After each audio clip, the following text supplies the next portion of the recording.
Bom, minhas amigas, meus queridos amigos, bom dia para todos. É com muita alegria que estamos aqui atendendo o chamado dos nossos queridos irmãos para estar com vocês. O grupo que eu já vejo aí está firme, seguro, estudioso, dos companheiros da Aliança Municipal Espírita de Santa Luzia. Como uma pessoa que trabalhei durante 20 anos na unificação, dentro do cenário União Espírita Mineira, tive a honra de fazer muitos amigos na região de vocês. Eu gostaria, se esse vídeo alcançar, endereçar um abraço muito especial ao Décio e tantos outros que, se a gente for enumerar aqui, a gente vai ficar aqui muito tempo. E eu gostaria também de iniciar com vocês. Eu comentei com a coordenação, quando foi formalizado o convite, que era uma honra também, pelo um motivo muito especial. Como nos tornamos, de alguma forma, corajosos, sem tanta competência, biógrafos de Chico Xavier, recentemente eu descobri, através de uma pesquisa eu agora não me recordo o nome, de um companheiro de Santa Luzia, que conseguiu construir aspectos da árvore genealógica de Chico Xavier. Portanto, se vocês já sabem, eu vou dizer que eu fiquei muito contente de ter recebido essa informação. Mas para quem não sabe, a família paterna e materna de Chico Xavier, ela vem de Santa Luzia. Então, não começou em Pedro Leopoldo, foi aí, nessa terra abençoada. Então nós temos muita alegria de estar com vocês. Mas como o nosso trabalho é em torno de um diálogo muito importante para os tempos atuais, eu ainda gosto de contar bastidores para os meus amigos espiritistas, porque costumo o bastidor dizer muito. Quando ontem eu preparava uma singela imagem para apresentar para vocês aqui, porque a gente faz transmissão ao vivo há mais de 10 anos, então a gente tem um mini estúdio, etc. E eu falei assim, poxa, eu tenho que usar uma imagem aqui, e como foi tudo muito rápido, eu peguei uma base que eu tinha, e que foi de estudos, que eu faço nas sextas-feiras no canal Gênesis e Rede Amigo Espírita, às 17 horas, Chico Live Xavier, contando histórias, livros, etc. Então a gente usa algumas imagens, eu peguei uma dessas e falei assim, poxa, e o tema? Aí eu fiquei avaliando o cartaz que vocês me mandaram, e na hora me veio a sugestão para sintetizar, diálogo em família. E foi assim, espontâneo, tá? Foi inspirado. E quando eu acesso o grupo de vocês, eu estou me deparando com a coordenação contando uma história. O que me motivou, inclusive me inspirou na hora que estava sendo planejado a nossa fala de hoje. Dialogar com a família. E também, para incentivá-los, eu tive a oportunidade de acompanhar como que nasceu a família dentro da União Espírita Mineira. Como primeiro um projeto, foi lá nos nossos tempos, lá nos anos 90, na época o Walter Borges, tinha muitos companheiros, o grupo da família, e depois se tornou um setor, depois uma área específica. E eu tive a honra de levar esse projeto em nível nacional, no Conselho Federativo, com uma dinâmica até mais ampliada, quando nós estruturamos o departamento, uma área que hoje é nacionalmente conhecida como o atendimento espiritual à casa espírita, que envolve uma série de projetos. Então é muito bom estar com vocês que estão levando à frente esse projeto da família. Parabéns, parabéns, porque é fundamental em todas as atividades espiritistas. Lembrando ainda que temos a nossa família, sob o ponto de vista carnal, não é? Família, parentela corporal, para usar uma expressão kardeciana. Temos a parentela espiritual, e ela se estende também para o centro espírita. Então temos uma responsabilidade não só com a nossa família dentro de casa, mas com a família na casa espírita. E que a dica é, em nível profilático, vamos investir para a gente diminuir os impactos e os problemas que surgem ao longo da trajetória. porque a gente pode ficar doente. Mas, sob o ponto de vista das relações, é muito bom quando a gente antecipa.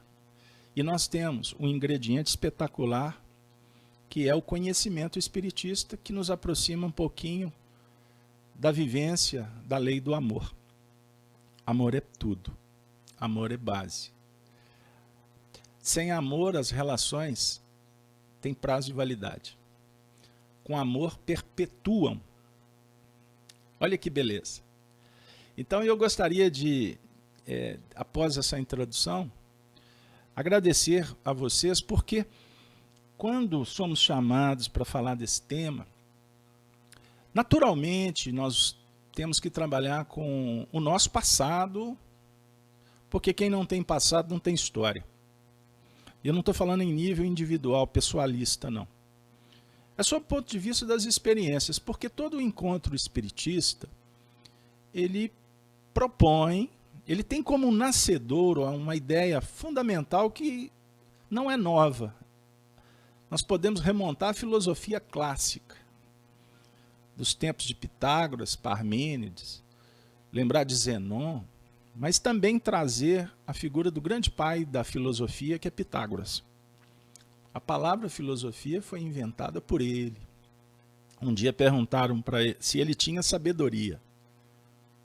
Aí ele disse, não, sabedoria dos deuses, sabedoria divina. O que eu tenho é um profundo respeito, admiração, amor pela sabedoria. Por isso eu luto para me fazer amigo da sabedoria. Então eu tento me motivar com amor para adquirir sabedoria, sabendo que nunca terei, mas estarei sempre matriculado numa escola. Aí surge a palavra filosofia, que foi esvaziada ao longo do tempo. Filosofia, na essência, é buscarmos valores e virtudes, não só valores. Porque, conjugado com a virtude, o valor sublima. O valor se torna um princípio que norteia a própria vida. Isso é muito especial para a gente. Então, trabalhar valor, virtude, nós vamos na direção da sabedoria. Então, o amor permanente, chama inapagável. E nós vamos encontrar em Espiritismo, no capítulo 11 do Evangelho segundo o Espiritismo, um tratado muito especial sobre o amor, que foi desenvolvido pelo Espírito Lázaro, pelo o benfeitor Fénelon, e também com uma abordagem feita pelo próprio Espírito de Verdade. E eu farei uma conjugação para dar como roteiro para o nosso papo uma mensagem que Allan Kardec publicou no final do capítulo 6º do Evangelho segundo o Espiritismo, do Espírito de Verdade, quando ele vem nos oferecer uma reflexão sobre a importância da abnegação. Ele coloca a abnegação como o resumo da caridade dos deveres. Então, observe, a abnegação. Então, nós começamos nesse movimento em que priorizamos um debate, porque a filosofia, trazendo Platão, é um diálogo permanente. É um debate, onde vou fazer uma adequação, uma linguagem pestalozziana do século XIX, é um movimento de educador com educando. O diálogo propõe mestre e aluno. Quando somos chamados para falar do debate, do diálogo com o semelhante,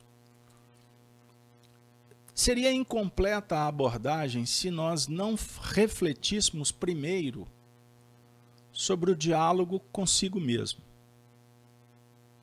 Você tem pensado sobre o tema? E eu vou justificar. Trazendo o próprio Pestalozzi, que propõe uma educação da mente, das mãos e do coração. Isso é fundamental em todo o processo evolutivo. Quando aprendemos com Jesus que o reino dos céus está dentro, inclusive, utiliza a parábola das bodas, que o Senhor convida muitos para o casamento dos filhos. Estão lembrados, pessoal?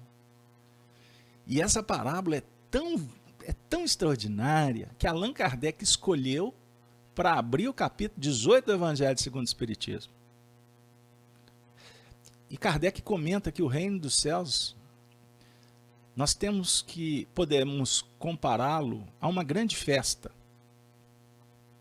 em que o pai vai estabelecer uma celebração no que remonta ao casamento do seu filho.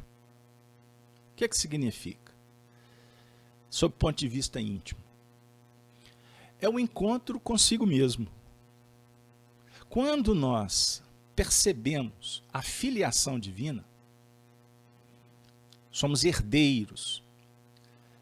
E não é à toa que eu estou usando uma imagem ao fundo, trazendo o nosso benfeitor Emmanuel. Pois como um filósofo que tem um compromisso de nos aproximar de Allan Kardec, entendam isso. A parceria Chico e Emmanuel é compromissada com Kardec. Eles são pesquisadores e estudiosos que caminharam bem.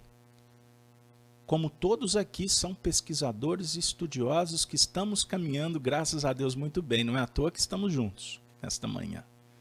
Então isso tem que ser comemorado, seu esforço. E quando eu vejo um casal de mãos dadas, de rostinho colado, nesse evento, eu fico extremamente feliz. Porque representa exatamente esse casamento. É a união divina, que pode passar por corpos. Aliás, que seja assim para que haja reencarnação, porque as cegonhas foram, no processo de reengenharia divina, elas perderam espaço. Então a perpetuação é extraordinária. Mas o que é mais importante para a gente é verificar que quando nos descobrimos como espíritos imortais, que estamos trafegando na Terra, grande parte da humanidade pensa diferente. Nós estamos na Terra e de vez em quando a gente pensa lá nos céus. Aí a gente faz algumas negociatas. Me abençoe, me cure, me salva, reserva um lugar. Não. O diálogo com Jesus é outro. É o mergulhar dentro e descobrir uma terra maravilhosa que está desconhecida. Para todos está mais do que claro isso. Concorda? Quando orar, entre para dentro do quarto íntimo, feche a porta, converse com Deus. Quando ele dialogou, só para dar um exemplo, tá? Estou buscando de memória, num diálogo bem platônico, conforme a narrativa do Evangelho de João, no capítulo 18, naquele momento do julgamento do homem justo, vocês vão se recordar comigo que Pilatos perguntou para ele: tu és rei?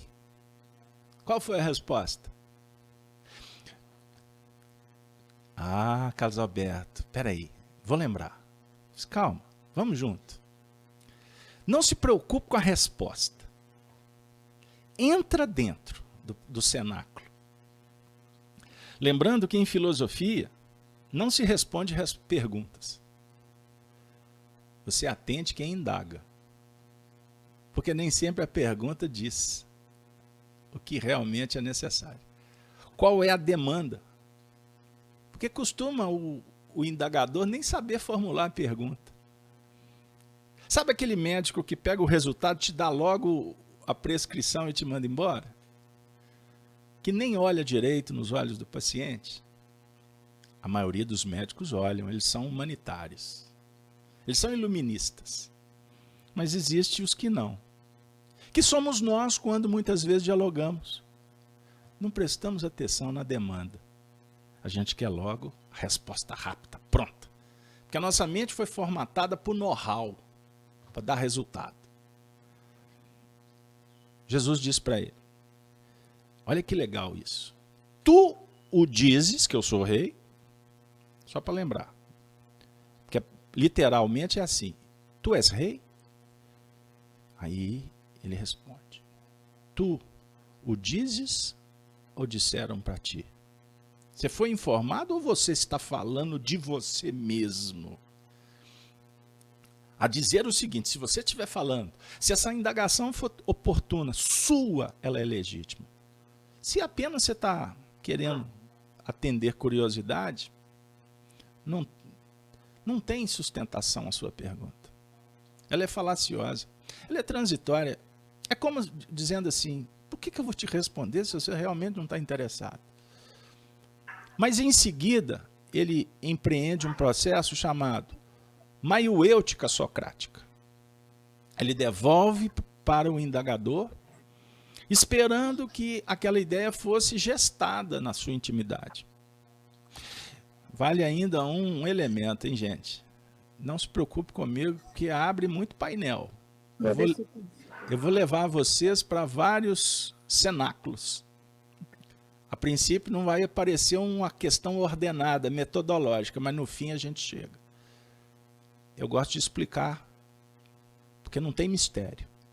Quem esconde demais, nem sempre está dizendo o que tem que ser dito. Vou lá. Vocês sabem que a mãe de Sócrates era uma parteira? Por isso a maiêutica. Por que eu estou falando isso? Até vou contar uma história. Perguntaram para ela, perguntaram para Sócrates, Sócrates, será que você consegue dar jeito na turma aí? O pessoal anda muito... Olha, eles estão brincando com a verdade. Aí o Sócrates disse assim, minha mãe é parteira. Ela só pode fazer parto de uma mulher que está grávida. Portanto, eu não posso gerar frutos se não tem a gravidez. O que ele está falando? Que para trabalhar as questões do espírito, tem que ter gestação. Tem um ciclo. O Emmanuel sempre compara a natureza, semente, a árvore, a flor, o fruto, no tempo certo. Então Jesus, diante de Pilatos, tu o dizes ou disseram? Aí ele disse, ainda, tu és rei? Ele insiste. Aí Jesus conclui para nós, agora, o meu reino não é desse mundo.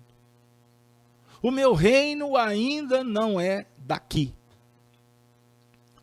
Bom, então significa que ele estava perdido em terras estranhas? Não tem coerência, uma vez que sabemos que ele é o coordenador de todo esse arcabouço, de todo esse projeto planetário. Então muitas vezes a gente vê o que não é real. A gente se apoia em ilusões, inclusive temporal. A gente fica esperando regeneração do mundo que vai acontecer lá fora. Que a família será perfeita, que o ambiente social é ministrado, é coordenado pelo governo, pelo prefeito, pelos religiosos. A gente quer um estado perfeitinho. E quando Jesus dialoga que o reino ainda não é daqui, ele está nos chamando para esse lugar, para um evento. Ele precisa de ser gestado. Então vou usar um paralelo na física. Só paralelo, tá, gente? Não confunda, porque falar em física quântica no movimento espírita parece que dá um tônus assim de glamour na fala. E aí se confunde quântica com espiritismo, não tem nada a ver. Quântica é física. Nós podemos usar semelhança em alguns aspectos. Então, na física atual, em algumas correntes, porque também não é unanimidade, nós podemos dialogar com o espiritismo dizendo assim, o que é tempo e espaço? É um evento que foi criado e que tem repercussão. Na nossa análise, qual evento que nos interessa? Não é de ordem mental? Porque a nossa vida, ela não é regida pela nossa mente. Você não vê conforme tu é. A gente vê a vida como somos. O indivíduo olha para o outro e fala assim, esse é mandão. Ele está se vendo no outro. Ah, esse é bondoso. Ele está se vendo no outro. Não como algo consolidado, mas como um projeto. Algo que está em nível virtual, a caminho de. O reino de Deus ainda não é daqui, porque nós estamos nos apoiando lá fora. Nós estamos olhando aquela cena, Pilatos e Jesus, e não entrando dentro dessa cena. A Aliança Municipal Espírita de Santa Luzia deve ter, após que sim, um projeto de estudo do Evangelho. O estudo do Evangelho conjugado com doutrina, porque só estudo de Evangelho é teoria, tá bom? É teologia que também é um desvio doutrinário do movimento espírita. Me perdoem, porque eu sou de uma escola que foi uma escola que começou o estudo do Evangelho. Eu estou me referindo ao grupo Emmanuel dos anos 50, Honório, Oswaldo, Lúcio, Abreu, José Damasceno, Sobral, que era o professor deles. Eu sou dessa época. A dizer o seguinte, estudo do Evangelho é conjugado com doutrina espírita, porque senão a gente vai ficar fazendo teologia igual os teólogos, que são muito mais competentes. Aí se faz, se interpreta, sem o que é fundamental, a chave que temos, que é o Espiritismo. Os princípios doutrinários. Me desculpem, tá, gente, mas eu tenho que abrir o diálogo. Tá correto, Willerson? É por aí? Então, nós vamos então... Pode falar, Willerson. É isso mesmo. Perfeita essa colocação. Então, muito bem. Porque eu tenho que também estar conjugado com a coordenação, porque senão eles não me convidam para o próximo, hein? Olha aí que política boa. Pois bem, amigos, então, continuando na vibe dos jovens, o reino de Deus é dentro. Então, voltando à parábola das bodas, nós quando compreendemos que a base filosófica espiritista, que é a síntese da filosofia superior, não é filosofia qualquer. O pensamento espiritista dialoga com Sócrates, com Platão. Por sinal, Kardec coloca-os como precursores do cristianismo. E foi Jesus também quem respalda um sábio da antiguidade. Vos disse o quê? O que o sábio disse? Qual que é a dica? Qual que é a grande equação? Estava escrito no templo de Delfos. A frase não é dele. É um erro dizer isso. Sócrates. Conheça a ti mesmo. No final do Livro dos Espíritos, Santo Agostinho diz assim, a necessidade, questão 1019, hein? A necessidade da gente fazer uma avaliação. Conhecer, perceber, aprender consigo mesmo. Então esse diálogo Agostinho fomenta para que a gente faça todos os dias. Porque ainda temos dificuldade de fazer essa análise toda hora. Se você não conhecer a si mesmo, que arrogância é essa dizer que conhece o próximo? Aí eu falo assim, minha mulher, eu conheço ela. Meu marido, conheço ele a fundo. Conhece mesmo? Você não se conhece. Olha, me desculpe se eu cometi um erro com relação a vocês. Porque eu não me conheço. Eu me surpreendo todos os dias. Com coisas boas e com coisas ruins. Mas, coisas boas. Não, Casalberto, você é vaidoso? Não, não. Porque eu tenho que me apoiar no futuro. As coisas boas, de alguma forma, estão refletindo o que vai vir de perfeito amanhã, se eu permanecer compromissado com o que é alimento para o meu espírito. Então, voltando, parábola das bodas. O reino dos céus é comparado a um pai que comemora o casamento dos filhos. O do filho, me perdoem. Eu fui olhar para a imagem e perdi a expressão correta. Porque não tem filhos, é filho. A dizer o seguinte, que conhecer a si mesmo sugere uma tarefa extraordinária, que é dominar a si mesmo. E numa terceira etapa, transformar a si mesmo. Nós temos um diálogo que precisa de ser compreendido como fundamental para me dar substância e qualidade no diálogo com a vida. Dialogar com os meus pares, dialogar com os espíritos, dialogar com a natureza. Desconectado consigo mesmo e os seus princípios, nossas relações no mundo serão superficiais. Serão envolvidas no plano da rotina, dos compromissos imediatistas. O que sugere, inclusive, que a gente perca o foco. Sabe aquela história que talvez você casou lá nos tempos antigos, quando o sacerdote dizia assim: e a partir de agora será um só corpo. Estão lembrados disso?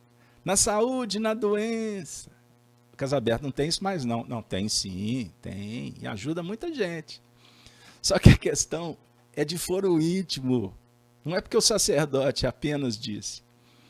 Ele estava e estará falando para aqueles que seguem as tradições de outras religiões, que nós não podemos perder o foco com esse compromisso do casamento, que não é social da aliança que carregamos.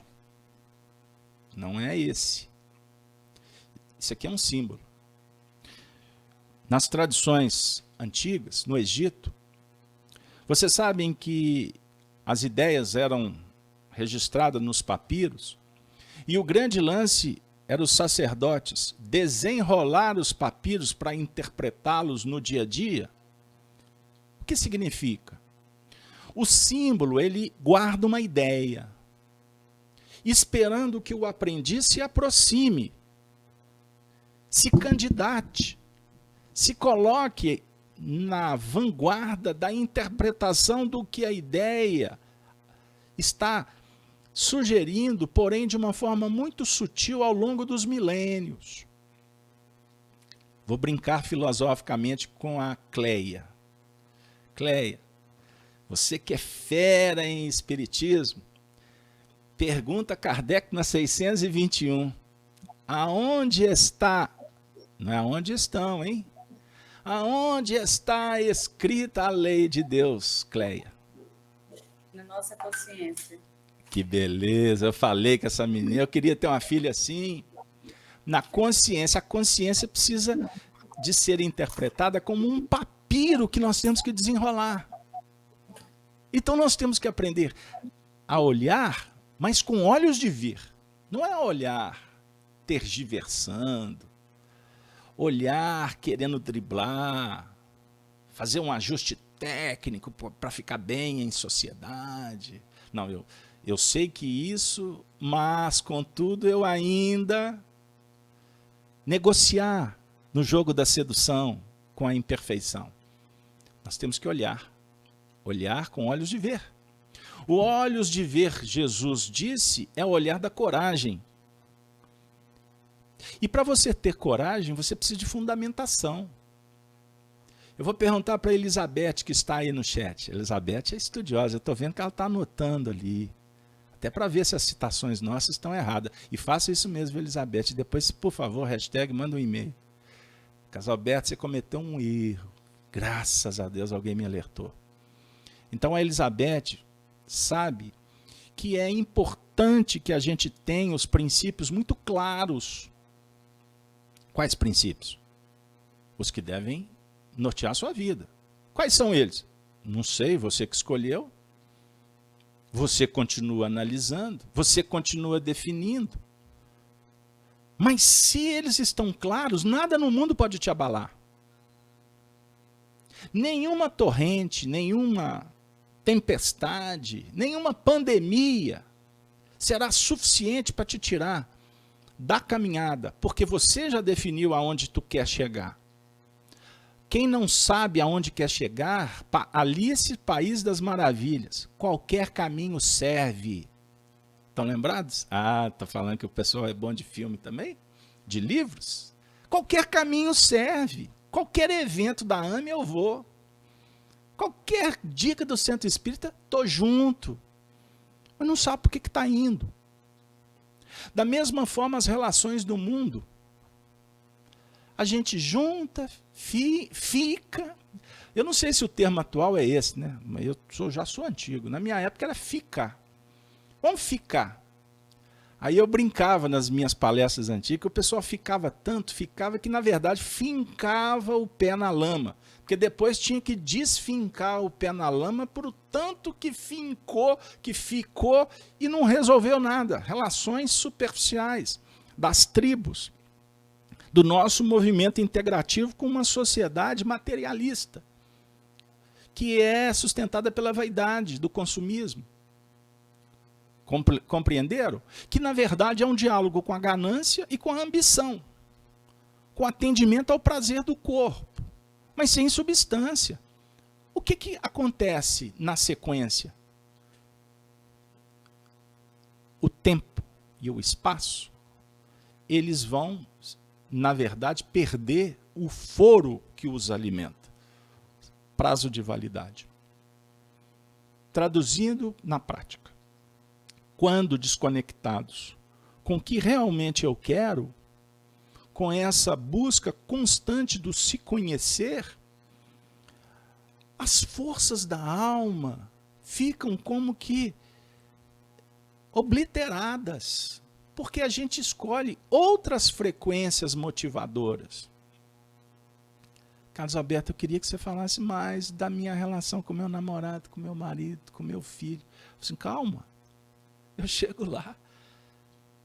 Porque, na verdade, eu não posso cometer o erro de convidar vocês para um papo periférico, de novo, superficial, que pode até ter o revestimento de ser espírita. Eu venho aqui, faço uma palestra, cito textos aqui, acolá, vou mostrar para vocês que eu sei, que tudo que eu estou falando... Não, isso não atende mais. O espiritismo caminha com uma demanda diferente de almas que estão ansiosas por respostas. Mas quais respostas? Respostas prontas? Não procure-as, para que a gente não fique com profundidade de pires. A gente lê um texto doutrinar já é suficiente para argumentar. Isso é papo de magistrado, de advogados, de juristas, de teólogos. Não mais. O espiritismo precisa de qualidade. O espiritismo não precisa de autoajuda. O espiritismo precisa de atoajuda. Autoajuda, você vai comprar livro a vida inteira e vai continuar na superficialidade, com necessidade do consultório e, graças a Deus, com sacerdotes que possam nos ajudar. Mas o espiritismo não é doutrina de autoajuda. Pelo contrário, o espiritismo é uma doutrina de autoajuda. Ação terapêutica libertadora. Qual é ela? Posso arriscar? Pode sim. A Cleia. Quer ver que a Cleia acerta de novo? Qual que é o capítulo 15 do Evangelho segundo o Espiritismo, Cleia? Ah, Cleia. Vou te dar uma dica. Os universitários. O título do capítulo 15 foi inspirado por Paulo para Kardec. Posso pegar uma cola? Olha, não pegue a cola. Vamos juntos. Vamos juntos. Eu vou te dar mais uma dica, porque o importante é você responder, não é o que está escrito. Nós estamos chegando no Espiritismo, a grande maioria, tá bom? Salva os espíritos que estão bem à frente. Geralmente porque nós somos os filhos pródigos que caímos em si. Será que caímos? Aí levantamos o dedo e falamos assim, Senhor, nos ajude. Eu quero voltar para a casa do meu pai, porque ele fez uma festa para mim e hoje a minha condição é de comer, me alimentar com bolotas dos porcos. Os jornaleiros da fazenda do meu pai comem melhor. Eu quero voltar. Então o Senhor vai comemorar o nosso retorno. Aí a gente fica tão feliz de voltar para a casa do pai, que fomos acolhidos. vivemos regaladamente e ele nos deu uma nova oportunidade. Porque é condição da misericórdia.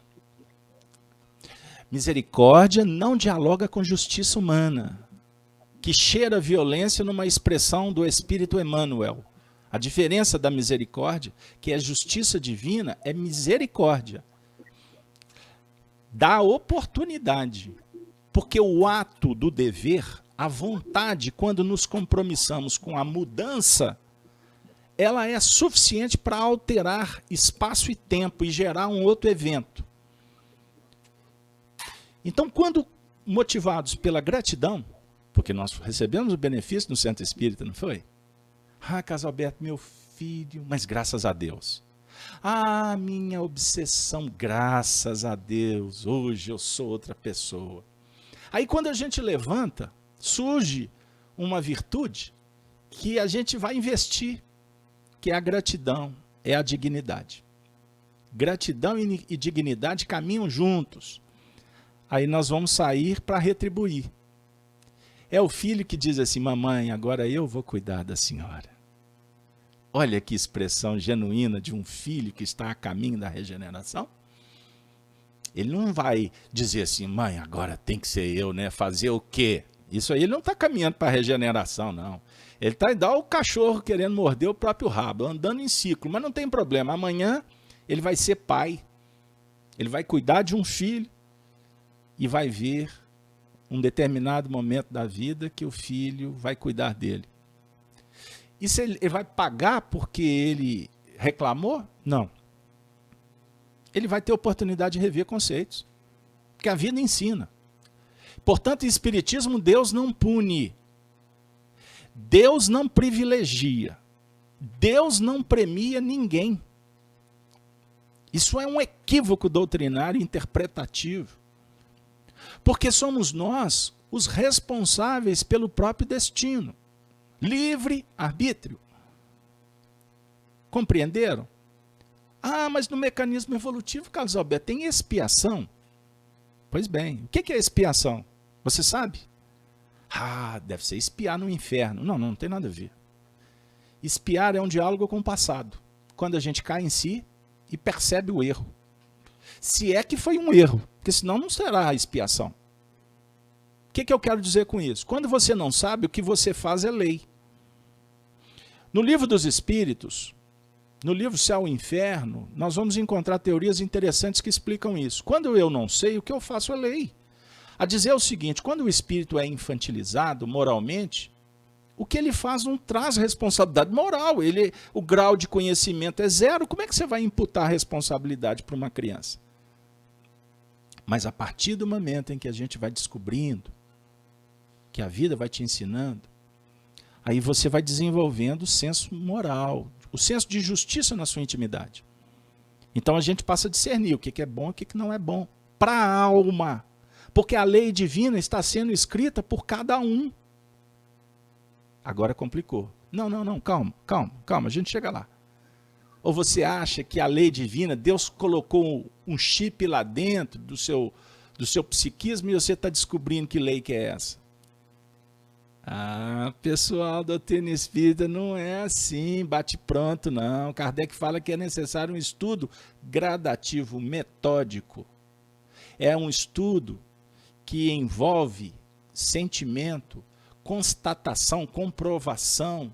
É método. Espiritismo você não aprende de fora para dentro. Espiritismo você conjuga a filosofia com a prática, fé sem obras. Então, Cleia, a senha da evolução é fora da caridade não há salvação.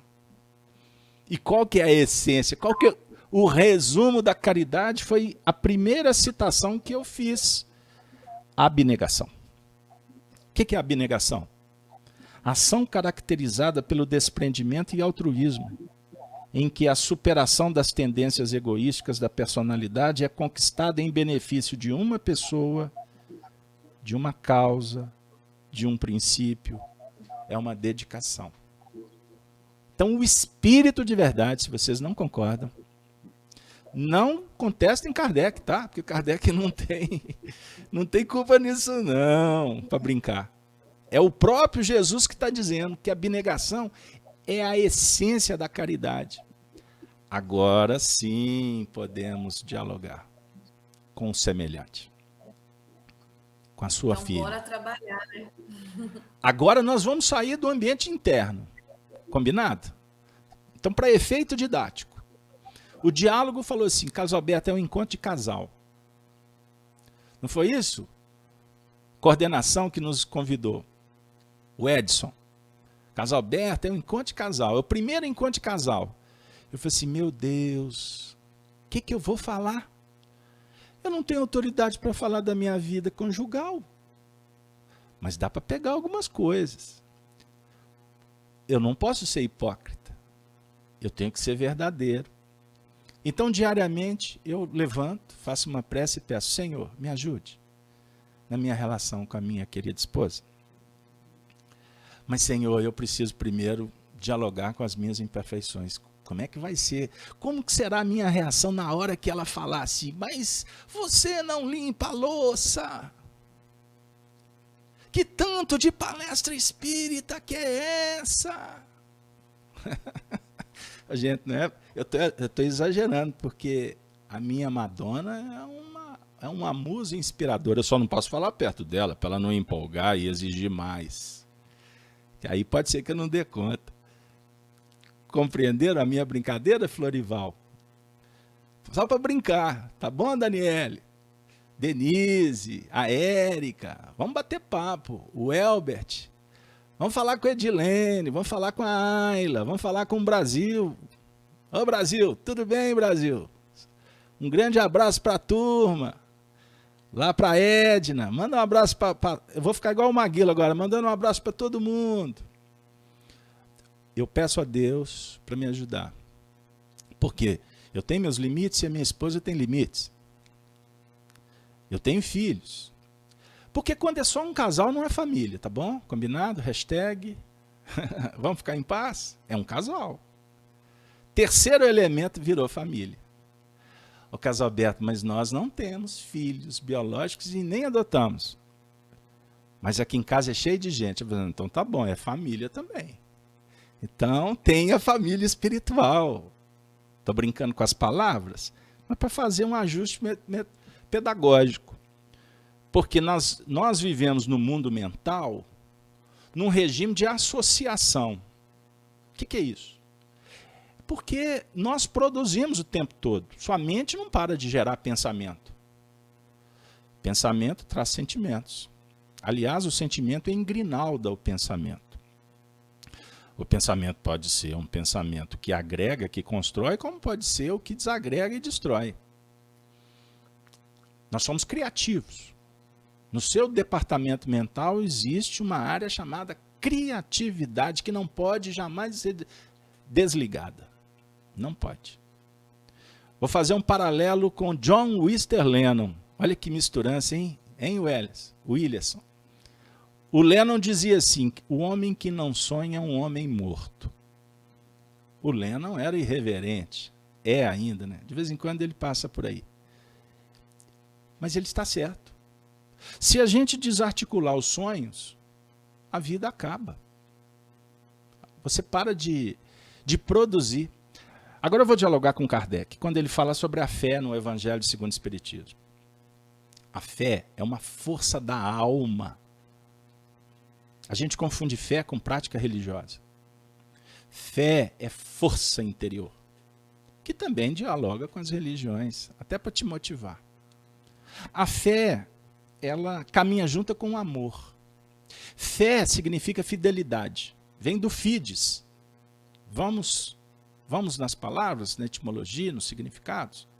Então, fé tem a ver com fidelidade aos princípios que definimos, como eu falei há pouco tempo. Então, quando eu me proponho a um consórcio, eu adoro falar de casamento. Sabe por quê? Porque a parábola das bodas diz que a gente casa com a vida. É uma celebração permanente com a natureza. O primeiro casamento, na verdade, que a gente estabelece é com o corpo. Como é que está esse diálogo com o seu corpo? Pegou aí como é que o papo vai se ampliando? Sabe que a gente tem os corpos? O espiritismo esquadrinha. Você tem o corpo mental, você tem o corpo emocional, você tem o corpo físico. Vocês sabem que todos eles conversam com você? Ah, estou cansado. Estou com saudade. Falei do corpo físico e falei das emoções. Você, espírito, dialoga com eles. Por isso é que um filósofo costuma dizer que a nossa mente é tagarela. Eu falei que a gente produz pensamentos. Por informação mediúnica, séria, eu vou conjugar André Luiz e uma abordagem da Joana de Ângeles. Podemos ficar por aqui. Cuidado com as informações mediúnicas que também tem para todo gosto. Mas com eles, nós geramos em torno de 60 a 120 mil pensamentos por dia.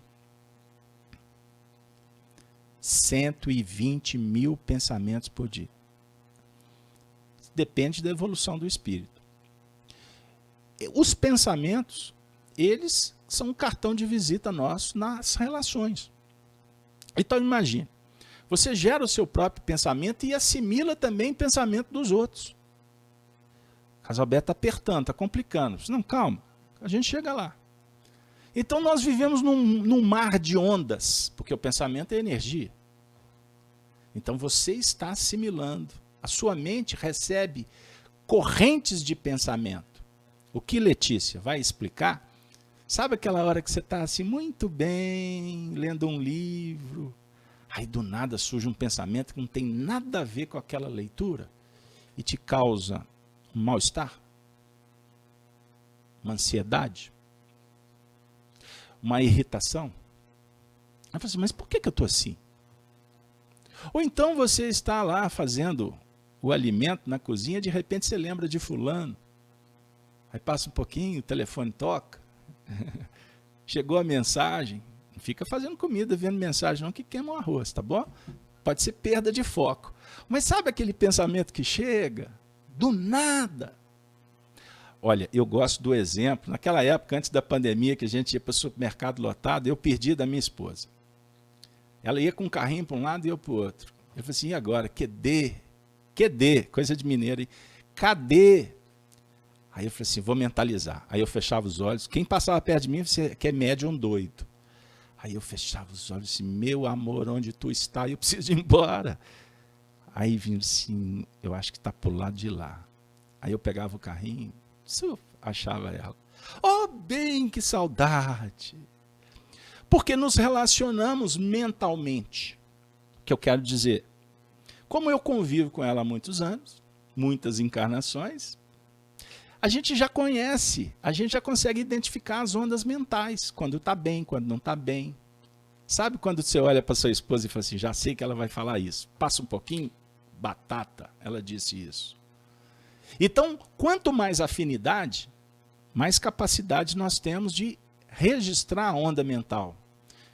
André Luiz explica, por exemplo, o livro Mecanismo da Mediunidade, que é um livro assim, que precisa ser lido com muito cuidado, porque existem conceitos da física antiga que são bases para a gente entender lá na frente. Então não leve a coisa no literalismo para você não morrer com a letra.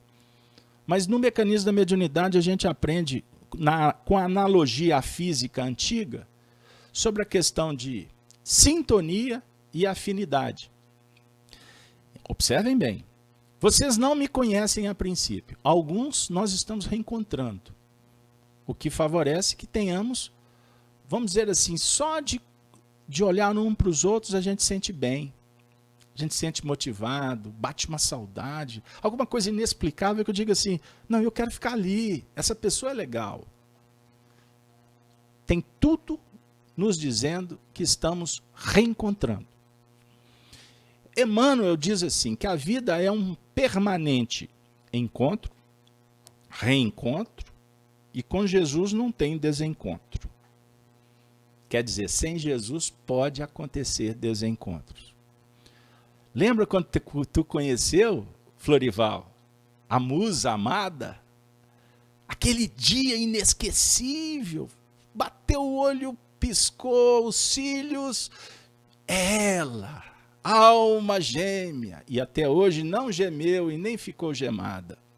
É alma gêmea de verdade. Gente, somos almas que reencontramos. Alma gêmea, eu até vou aproveitar. Eu vou trazer um conceito platônico. O que significa alma gêmea para Platão?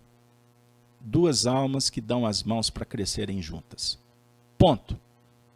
Lívia e Emmanuel, para dar um exemplo, almas que se comprometeram a crescerem juntas.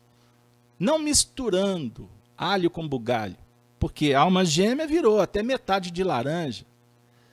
Foi esvaziada com aquele coraçãozinho de namorados. Hoje é dia dos namorados, nossa senhora. Estava esquecendo, olha aí. É tudo para haver uma separação, esquecer do dia do casamento, do dia dos namorados. Cuidado, hein, caboclo. Vai lá, faz a sua. Como temos que fazer todos os dias, amar, se comprometer. Então, estas almas reencontramos. A parentela espiritual. Mas também existem aqueles movimentos da parentela corporal, que não é só do corpo, são circunstâncias. Então, casei com a vida, casei com o corpo, começo a casar, a me relacionar com meu irmão, com os meus primos. Transcende para a comunidade, na escola, no trabalho. E a gente, então, casa muitas vezes na vida. E eu tenho para mim que a gente não casa para separar. Casa Alberto, território movediço. Não, você não casa para separar. A gente pode trabalhar em outros setores, mas nós casamos, pois a união é eterna, sob o ponto de vista do ideal, sob o ponto de vista da interação espiritual. Eu não sou filho de Deus. Eu não estou dialogando comigo para reconhecer essa filiação e levar adiante a herdade, o meu compromisso com Ele. Qual o seu compromisso com Deus? Fazer a obra. Qual obra, Casalberto? Mais uma? Não. É você viver a lei divina. Aprendemos em Espiritismo que só é infeliz quando o homem se afasta da lei divina. Qual é a lei divina, Carlos Alberto? Justiça, amor e ciência. Ou caridade. Caridade é a ciência operada.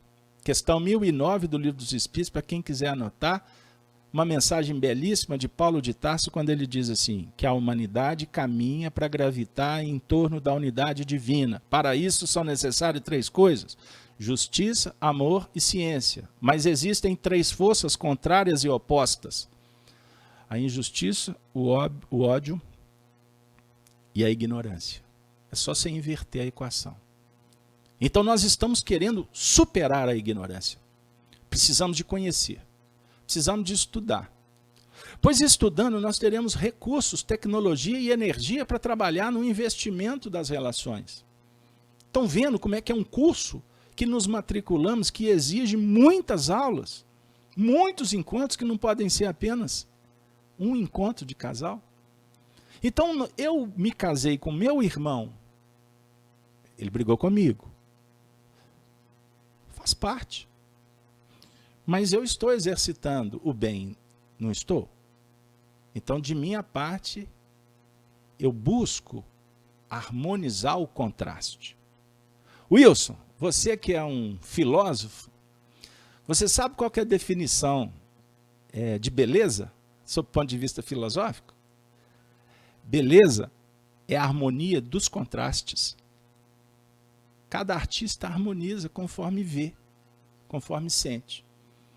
Então, se houve um desajuste com o meu irmão, eu preciso dialogar comigo mesmo, primeiro para trabalhar a aceitação. Sair desse movimento de poderoso ou de vítima. Porque a vaidade ou nos coloca no pedestal ou nos coloca no último lugar. Não existe ser melhor do que o outro. Naturalmente, na escala existem os que sabem mais e os que sabem menos. Os que sabem mais, você conhece mais. Você sabe fazer arroz, Denise? Vou perguntar para Denise. Denise, fazer arroz é um negócio divino. Você sabe fazer arroz divino? Estou perguntando mesmo. Quem sabe fazer arroz aqui? Arroz. Olha, fazer arroz é uma ciência. É uma arte. Olha, o primeiro arroz que eu fiz, nem classificado como Unidos Venceremos, ele recebeu. Eu queimei tudo, virou uma bagunça. Sabe, eu vou falar com toda a vaidade para vocês. É vaidade mesmo. Isso é coisa bem pessoalista, bem personalística. Porque eu não escondo as minhas imperfeições. Eu preciso de entender quais são. Então, de vez em quando, eu compartilho. Você sabe que eu fiquei expert em fazer arroz, ô Wilson? Fiquei. E aqui em casa, pai, o arroz é do senhor, viu, papai? Isso dá uma crise no lar, porque a esposa fica assim, mas o meu também é gostoso. Meu arroz tem música, Wilson. Sabe qual é a música? Meu arroz é cachoeira. Você leva ele lá no alto e solta, ele escorre igual o véu da noiva. Lá na Serra do Cipó, vocês que estão em Santa Luzia, conheçam o véu da noiva, para quem não conhece. O que eu quero dizer com isso? Eu me habilitei, eu tive coragem, eu lutei para fazer arroz. Eu tenho vontade de tocar violão. Nessa encarnação, com tanta palestra, com tanto livro, não dá. Mas eu me candidato a tocar violão um dia. Mas eu estou me candidatando para ser um bom marido. Para ser justo. Agora, eu vou trazer Marco Túlio Cícero, o grande filósofo estoico romano. Quando ele dizia que na relação, o que temos que privilegiar é a verdade. Quem ama a verdade, ama o semelhante. A questão é que a gente quer amar o semelhante em detrimento da verdade e da justiça. Compreenderam como que o negócio vai ficando extraordinariamente profundo? Então eu preciso dialogar comigo para compreender os meus limites, as minhas possibilidades, recebendo um ingrediente, amor, que Jesus me concede. Então Jesus dá um colorido especial à filosofia. Aliás, o espiritismo sem Jesus é um corpo sem alma. Kardec entendeu isso e, graças a Deus, o espiritismo, sua teoria moral é cristã, porque o cristianismo, não com essa supervisão, com esse revestimento de religião oficial, será, sem dúvida alguma, o fulcro de irradiação do mundo novo. Não é cristianismo que vai disputar espaço. Não é espiritismo que veio para ser mais uma religião. Não, não é isso. É convicção, é vida, é comprometimento, é fidelidade, é amor. É religião natural, não é religião de preceitos, de práticas que engessam. Não é a sofisticação intelectual que distancia. Não, é religião natural. Kardec coloca isso com tanta tranquilidade. Então eu preciso dialogar com o meu semelhante sabendo que ele caminha comigo e eu caminho com ele. A trabalhar um exercício permanente de humildade verdadeira. E eu vou conceituar apenas para elucidar e a gente encaminhar para uma reflexão final. Exercício da humildade verdadeira é reconhecer coisas que não sei. Reconhecer coisas que o outro tem para me ensinar. Reconhecer que a troca é sinônimo de educação. E que quando eu dou as mãos na celebração do casamento com a vida, ou seja, o meu companheiro de trabalho, eu estou casado com ele. Eu vivo um ciclo importante com ele. Com o companheiro do centro espírita, é uma relação bendita. É a relação extraordinária com o filho, com a esposa, com o esposo, com o ex-esposo, com a ex-esposa, para ficar todo mundo em paz e sem culpas. Compreenderam? Mas, acima de tudo, o casamento consigo mesmo, porque esta celebração nos coloca diante do casamento com Deus, que é viver a vida dele, ou melhor, as leis que ele propõe. Assim a gente harmoniza, a gente luariza. A vida se torna um encanto, e não um desencanto. É uma musicalidade.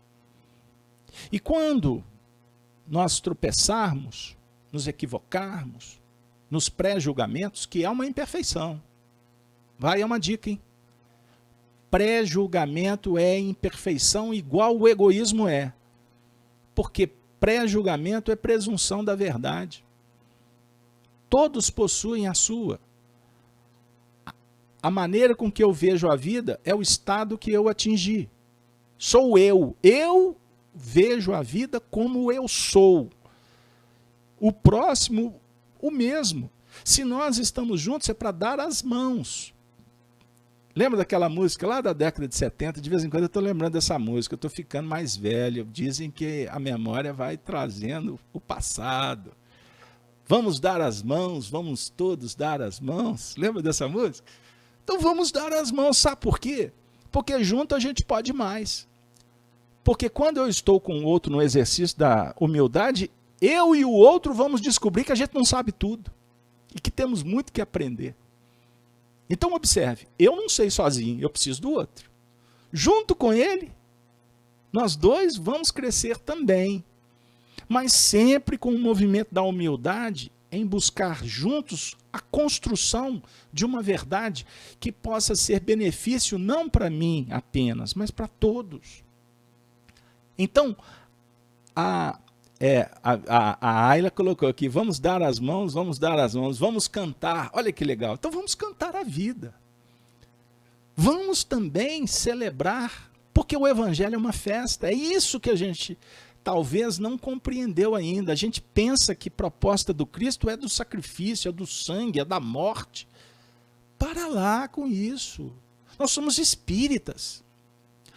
Nós estamos caminhando para superar essa crise da pandemia. E eu queria inclusive contar para vocês que eu evito nas minhas palestras citar o termo pandemia. Por uma razão muito simples. Face a infantilidade nossa em lidar com o fenômeno. Porque pandemia para as pessoas significa morte. Porque elas estão presas num sendal dilacerante, desmotivante. É certo que o luto está acontecendo, a falta de recurso, o impedimento de se movimentar, tudo isso traz muito desconforto. Mas que a gente possa verificar que toda crise que visitou a humanidade foi superada e nós estamos superando esta também. E que o coronavírus não pode ser uma assombração que eu fico procurando no cabo de vassoura, estiolando inclusive a faculdade da alma. Você liga uma televisão, só notícia que o governo não presta, que está morrendo tanta gente, que não tem solução e que vacinar é tudo. São promessas, são informações que não são verdadeiras, na plenitude dos fatos. Então nós temos que aprender a selecionar o que é importante, prosseguir para superar e ao mesmo tempo verificar que além de robustecer as faculdades da alma, a força viva e atuante do amor, eu posso também dividir o meu conhecimento e dizer para minha mãe que está sozinha, que ela não está isolada, a gente só está distanciado, mas daqui a pouco a gente está junto. Que eu possa não ficar dentro de casa com aquele sentimento de que eu não posso sair, então não serve, está tudo ruim. Que eu possa entender que tudo isso passa, tempestade tem prazo de validade. Agora, quando nós compreendermos que juntos nós podemos muito, eu não tenho dúvida de que os painéis mentais serão motivadores, inclusive para que as nossas relações daqui para frente sejam mais qualificadas.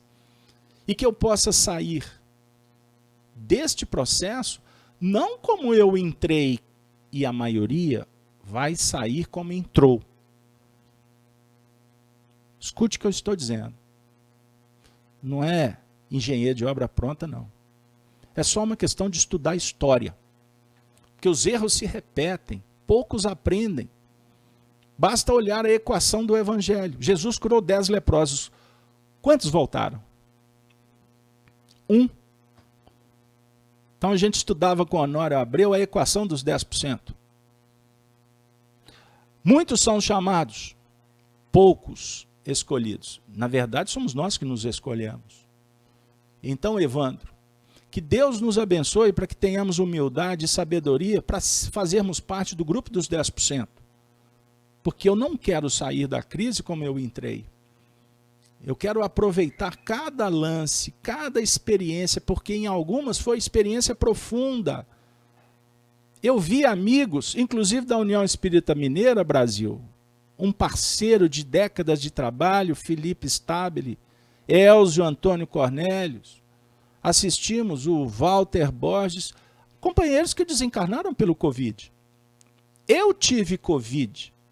Eu fiquei 15 dias isolado, inclusive vivendo experiências mediúnicas que modificaram muitas coisas na minha intimidade. Porque quando a dor visita, deixa de ser um papo filosófico, ele passa a ser internalizado. Então eu agradeço ter tido Covid. Inclusive para me dar condição de virar para todos e dizerem assim, não tenham medo, tenham coragem. Tenham respeito, tenham cuidado. Mas tem solução. Você só não fica em casa esperando que a mídia fique diagnosticando o seu problema. Ou alguns médicos se furtando de te atenderem. Porque toda doença tem tratamento desde que você tome providências rápidas, imediatas. Então nós estamos juntos, eu estou compartilhando uma experiência com vocês, para que todos nós possamos enfrentar tudo isso como espíritos imortais. Eu brinquei com a minha esposa, eu acho que não estou em condição ainda de fazer a reunião com o Elzio, com o Felipe, com o Honório, com o Pedro Valente, né, Brasil? Eu não estou pronto ainda para encontrar com o meu amigo Arnaldo Rocha, com o Chico, com o Emmanuel. Pessoal, vocês esperam um pouquinho, porque eu tenho que fazer umas lives com o pessoal de Santa Luzia. Daqui a pouco a gente encontra. Mas se eu tiver que ir, a fila andou. Vida que segue. Oremos. Mas não criando um movimento religioso que tem hora que nos assusta. Como que o movimento espírita está reagindo às desencarnações, aos processos? Parece que nós estamos muito mais deficitários e necessitados do que a grande maioria que não tem o conhecimento que nós temos. Ou seja, vamos sair do território místico de ficar fazendo correntes de orações, que na verdade muitas vezes são repetições, e efetivamente o diálogo que nós precisamos de empreender, nós não estamos fazendo, que é consigo mesmo. E esta manhã é um convite para casais, para famílias, para que a gente possa dialogar com Jesus, que sugere que sejamos espíritos imortais, porque o reino pode começar agora. O reino é desse mundo. Qual mundo? O mundo do seu coração. E em Minas Gerais, nós podemos falar isso com muita legalidade, com muita tranquilidade, com muita transparência. Porque uma das características do mineiro é ser amigo. E na amizade a gente pode muito. E amigo, falou um mineiro, é coisa para se guardar. Do lado esquerdo do peito, encarnado ou desencarnado. Somos amigos. Amigos para sempre. A nossa amizade tem que perpetuar. Então, se a relação, se o companheiro, se houve um desgaste, um problema, pessoal, vamos trabalhar para reconquistar, para perdoar, para que a gente possa estar juntos diante de uma família universal. O amor é perpétuo. A amizade é a força suficiente para a gente singrar pelo mar da vida e atingir o porto seguro da nossa felicidade, tão ansiosa, tão esperada, tão sonhada.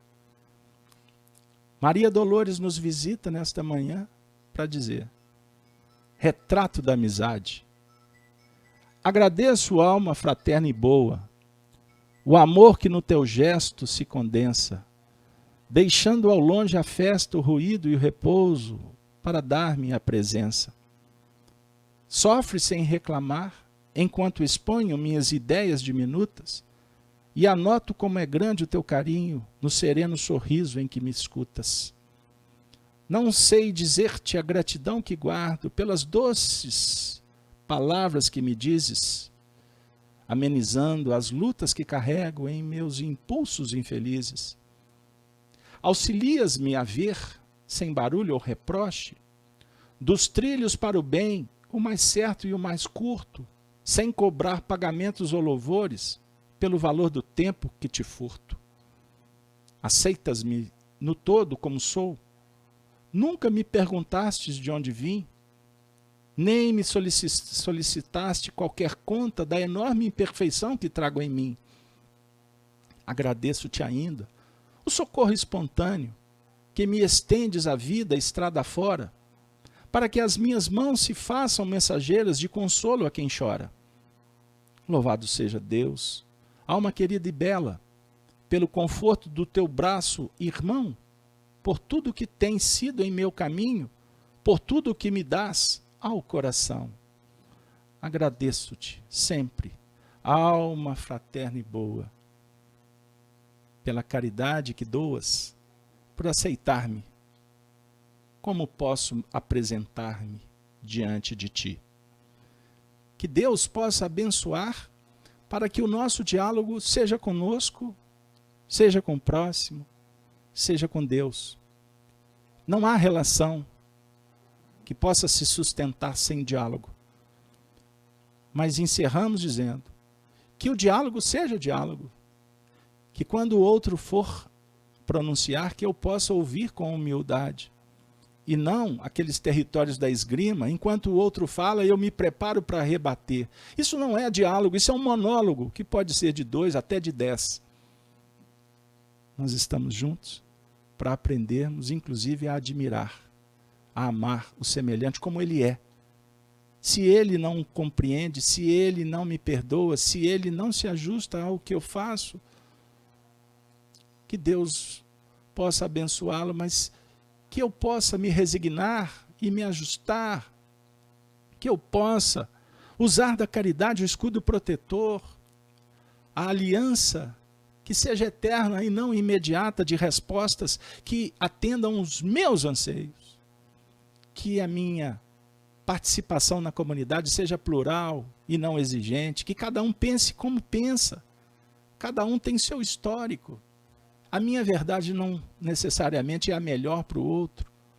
Por isso, que o silêncio possa me confortar. E quando sair no mundo para operar, que a minha poesia seja sempre amar. Amar. Amar. Amar. Cantar. Cantar. Cantar. Poetizar. Como um mineiro que corre o sangue na minha veia. Da solidariedade, da igualdade, da fraternidade, do evangelho redivivo. Que a nova era se abra pelo meu coração, que a regeneração se faça. E que a bênção do alto possa envolver a todos os amigos da região de Santa Luzia. Fazendo apenas uma alusão à Santa dos Católicos, que cuidava da visão das pessoas. Que a doutrina espírita possa clarear a nossa visão para a gente entender que estamos no lugar certo, convivendo com as pessoas certas, na hora exata, com a circunstância bendita do século 21. Jesus conta com o trabalhador para a nova era. Que sejamos amigos para juntos compreendermos essa tarefa extraordinária que o Senhor designou para cada um de nós. Ele conta com um bom combate que vamos travar na nossa intimidade. Com a saudação dos cristãos dos primeiros tempos, nós encerramos, humildemente agradecidos à paciência de todos, a oportunidade de estarmos nesse conclave de amigos, de coração para coração. Ave Cristo, os que vão viver para sempre te glorificam e saúdam. Ave, ave seja o Cristo.